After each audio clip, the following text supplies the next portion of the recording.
Hi guys, good morning. I just want to record a reflections of what the COVID has told us, COVID-19 has taught us. My own reflections. The COVID-19 has taught us a lot of lessons. The COVID-19 has taught us a lot of awakening. We were caught by surprise, everyone. In fact, I even went to China in December, unknowingly that I'm in the middle already of a possible storm. But who would ever think of that? When I was there, everything seems to be normal. In Shanghai, the people are doing their stuff the way they would do. It's a economy hub of China, a modern city, and yet there's no tinge or inkling that a storm or a pandemic is coming. People are everywhere. People are moving. Chinese, they are really industrious people, so they move very early. They really move. That's what I like about them anyway. One that I like about them. They're very hardworking. So, and then when I went to Beijing, the same. I went there on a winter, so people even on a winter move. They're very hardworking. They don't even forewarn us that we have to wear mask. Nothing at all. And so now that come January, we were greeted with this, and January we're in the midst of the Iran America feud, the bombing of the Ukraine plane, the Taal volcano, billowing smoke and all that. And then suddenly there's this. And okay, if I would summarize the lessons for the country, for me, we should had an early lockdown, because the first death case outside of China is from the Philippines. The one who went to Dumaguete, Cebu, the Chinese national. We should have been alerted with that.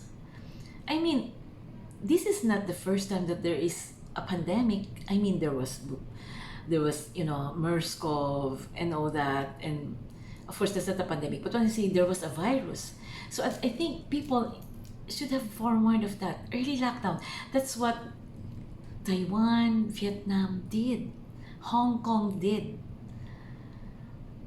An early shut off of the international airport from China.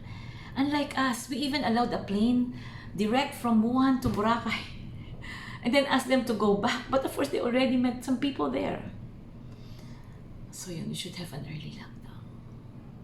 An early shutdown of our airports, barring entry for possible suspects or PUIs and PUMs. Number two, we should have acted early.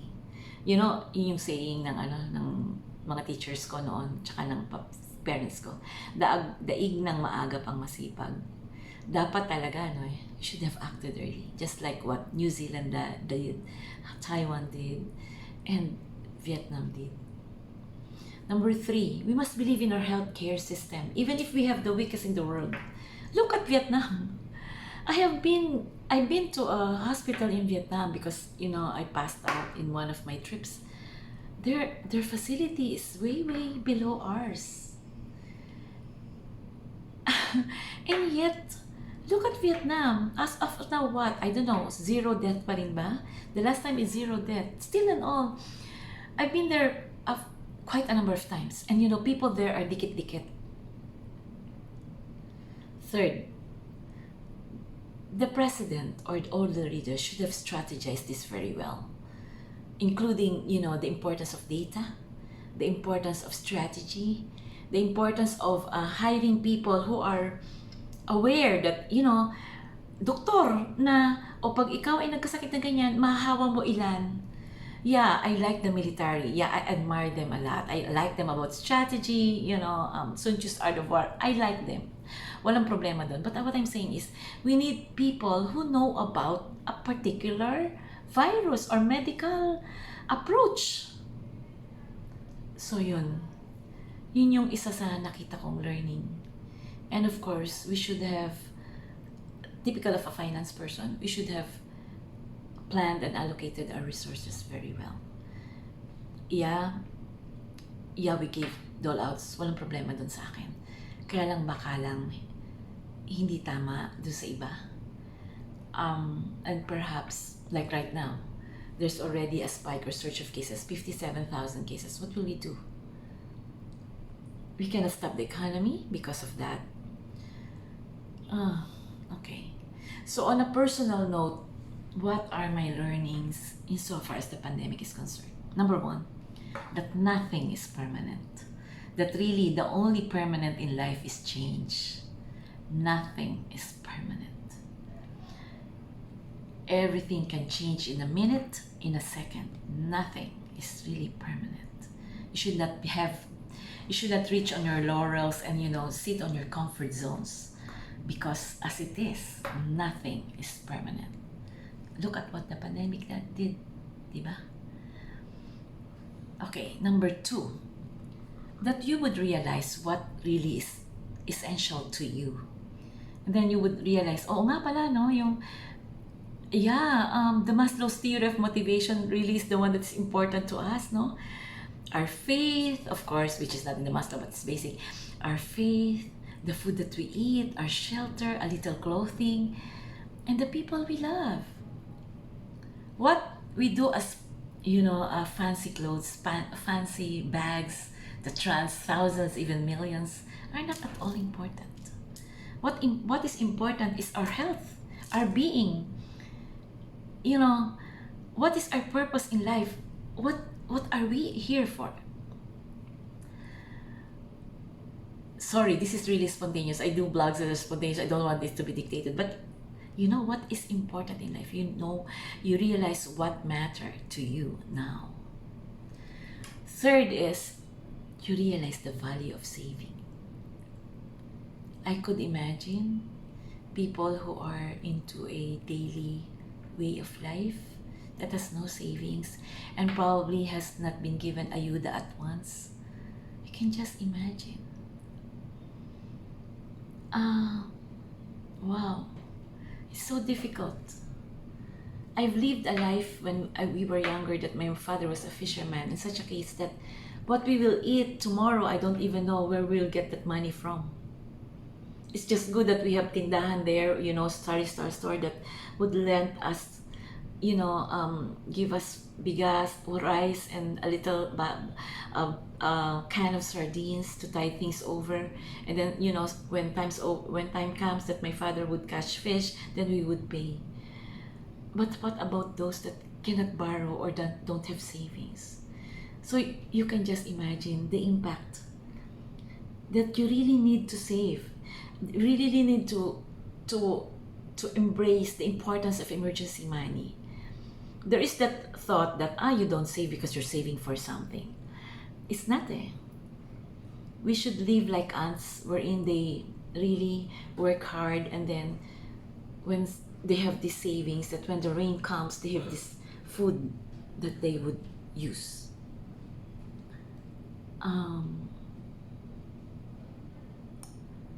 Yeah, that's one. And then the fourth is that you must be grateful. Gratitude that we are alive, gratitude that we don't have a COVID, and gratitude that we have employees who continue to trust us, who continue to give us work, and gratitude that there are people who are there supporting you no matter what happens, to cheer you up, to lend you support, to give you, ito ulam, diba? O ito money. O bilhin ko na yung tinitinda mo. And also that we don't need to spend so much on matters that are probably we have so much. It's not bad that we crave or we dream of something. Pero sabi nga ng, sorry, I don't have to mention, but there's someone who told me, why are you ladies having so much lipsticks? Ilan ba ang labi mo? Di ba?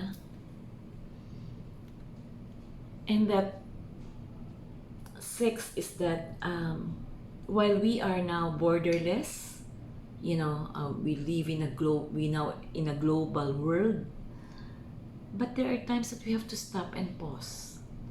What? It has been how many? 3-4 months that we cannot travel. I cannot even travel to Mindoro because the pier is closed and I have to present certificates. My mom is there. I cannot see her. I cannot visit, our house.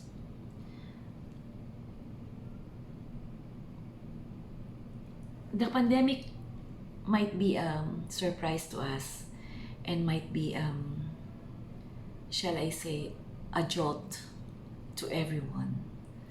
But the pandemic taught us who we are, how to test our mettle, who we are, how are we formed, how do we adjust to changes, how do we adjust to situations. Shall we